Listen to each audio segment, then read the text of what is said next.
दोस्तों, जब किसी इंजन की परफॉर्मेंस बढ़ानी हो तो उसे सिर्फ फ्यूल नहीं, कई डायरेक्शन से एनर्जी चाहिए और यही हो रहा है कमिंस इंडिया के साथ। कंपनी अब मल्टीपल डिमांड ट्रिगर्स के दम पर FY26 में मजबूत रफ्तार पकड़ रही है। कमिंस को डिमांड मिल रही है चार बड़े सोर्सेज से। पहला, इंफ्रास्ट्रक्चर ग्रोथ। दूसरा, डेटा सेंटर्स। तीसरा, रेलवे। और चौथा, एक्सपोर्ट्स। सबसे पहले इंफ्रास्ट्रक्चर की बात करें तो सरकार के कैपिटल एक्सपेंडिचर यानी कैपेक्स स्पेंडिंग और प्राइवेट इंडस्ट्रियल रिवाइवल ने कंस्ट्रक्शन, पावर और माइनिंग सेक्टर्स में नई जान डाल दी है। तो इसका सीधा फायदा कमिंस जैसे इंजन और पावर सिस्टम मैन्युफैक्चरर्स को हो रहा है।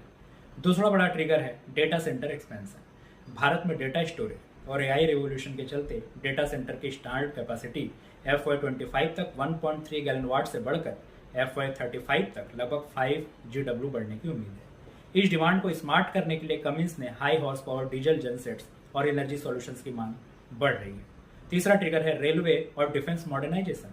नई कोचिंग पॉलिसी, फ्रेट कॉरिडोर्स और हाइब्रिड इंजन्स पर जोर देने से डीजल इलेक्ट्रिक टावर कार्स और ऑक्सिलरी पावर यूनिट्स के ऑर्डर्स बढ़ रहे हैं। एक्सपोर्ट फ्रंट पर भी कमिंस इंडिया मजबूत दिख रही है। Global demand revival, particularly from Europe, Africa and West Asia, company के रेवेन्यू डाइवर्सिफिकेशन में मदद भी कर रहा है। कंपनी का फोकस अब डेस्टिनेशन जीरो स्ट्रेटेजी पर है, यानी इमिशन फ्री और सस्टेनेबल पावर सॉल्यूशंस। फ्यूचर में Cummins India battery storage system और हाइड्रोजन बेस्ड इंजन पर भी काम कर रही है, जो ESG फोकस्ड इन्वेस्टर्स के लिए लॉन्ग टर्म स्टोरी को और भी मजबूत बनाता है।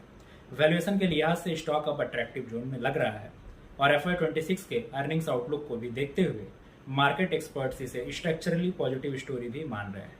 तो दोस्तों, जब इकोनॉमी के हर इंजन, इंफ्रा, डेटा, एक्सपोर्ट और एनर्जी एक साथ चलने लगे तो कमिंस इंडिया जैसी कंपनी सिर्फ सर्वाइव नहीं बल्कि एक्सेलरेट करती है। और यही वजह है कि यह कंपनी अब ग्रोथ गियर में